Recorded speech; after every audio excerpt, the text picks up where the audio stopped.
Kembali lagi bersama saya Johan di Jurnal Trading ID. Jadi pada kesempatan video kali ini saya akan membahas kembali untuk update dari pergerakan GBP USD.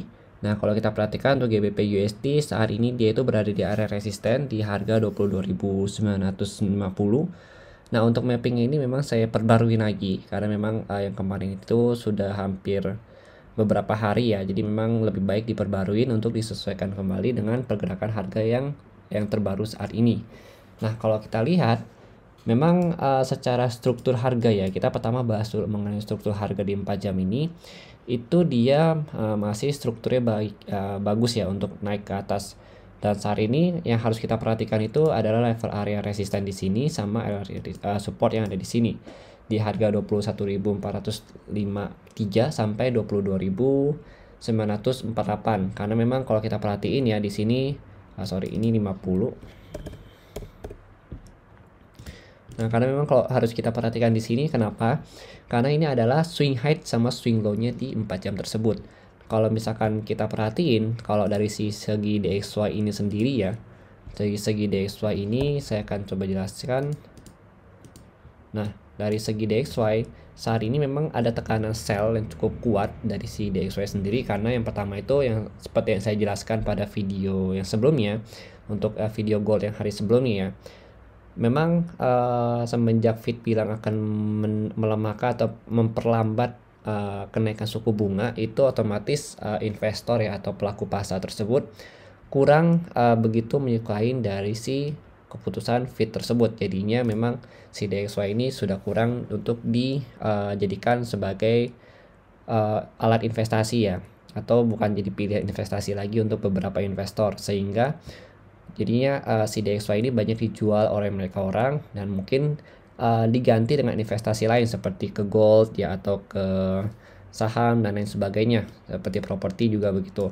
Nah, kalau kita perhatiin memang secara pergerakan juga gold itu naik, saya juga sudah buat videonya.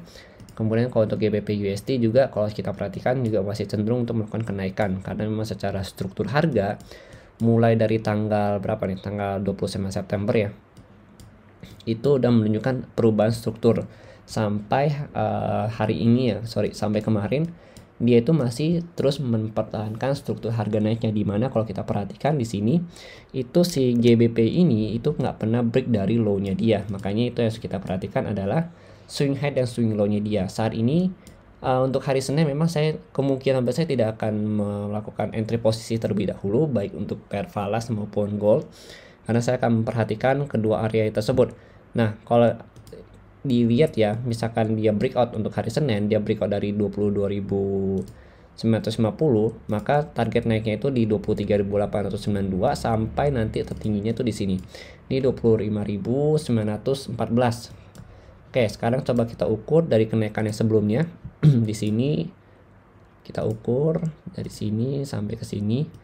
Itu kurang lebih nanti bahkan bisa lebih ya, kalau kita lihat di sini ini lebih kurang lebih di harga 26.531. Nah, ini kalau kita kasih garis kuning artinya kenaikan yang kita ukur dari tanggal 1 Desember ke tanggal 2 Desember kemarin. Kalau misalkan dia breakout dari 22.950 ini, berarti kurang lebih itu ada di height yang ini. Nah, height yang ini tuh terakhir disentuh pada tanggal 30 Mei 2022, jadi kemungkinan besar masih awal tahun punya harga. Nah, itu akan disentuh lagi kalau misalkan dia bisa breakout dari sini dan mempertahankan struktur harganya. Tapi kalau misalkan hari Senin nanti ya dia gagal untuk breakout dari 22.950, karena kalau kita perhatikan area ini juga area resisten yang cukup kuat ya untuk si harga tersebut. Terakhir disentuh itu tanggal 2 Agustus, kemudian 10 Agustus, kemudian dia lanjut turun cukup dalam ya sampai kurang lebih ke harga 3.000. Jadi memang pergerakan harga di sini tuh masih harus di wait and see dulu. Ya, kalau mau buy memang lebih baik tunggu dia breakout dari 22.900, begitu dia retest kita baru entry. Tapi kalau kita dia belum bisa breakout, maka kita bisa ambil kesempatan untuk sell dengan penempatan stop loss di height yang sebelumnya, di height yang ada di candle tanggal 1 Desember ini gitu. Dengan target terdekatnya ya, kalau terdekat target ini tuh kita lihat di 1 jam itu posisinya ada di level harga terdekat di 22.237, kemudian di 21.453 dan 20.376. Itu untuk target sell-nya. Tapi kalau untuk buy, kita beta tunggu dia breakout ini, begitu dia retest baru kita ambil buy begitu. Jadi memang untuk video konfirmasi nanti akan saya upload lagi di hari Senin malam ya, atau di hari Selasa paginya untuk menentukan pergerakan selanjutnya. Karena memang kalau kita perhatiin di sini memang ada kompresi harga buy ya. Tapi karena bekas ada candle NFP di sini, jadi memang pergerakannya itu masih cenderung sideways kalau kita perhatikan. Jadi untuk hari Senin saya masih wait and see dulu. Oke, jadi bagaimana kalau kalian punya pandangan lain untuk si GBP USD ini, kalian boleh sharingkan juga di kolom komentar si Jurnal Trading ID ini. Kita saling membantu dan juga saling berbagi pandangan untuk membantu hasil trading kita supaya lebih baik lagi ke depan. Terima kasih. Kalau misalkan saya ada salah, saya mohon maaf dan sampai jumpa pada video berikutnya.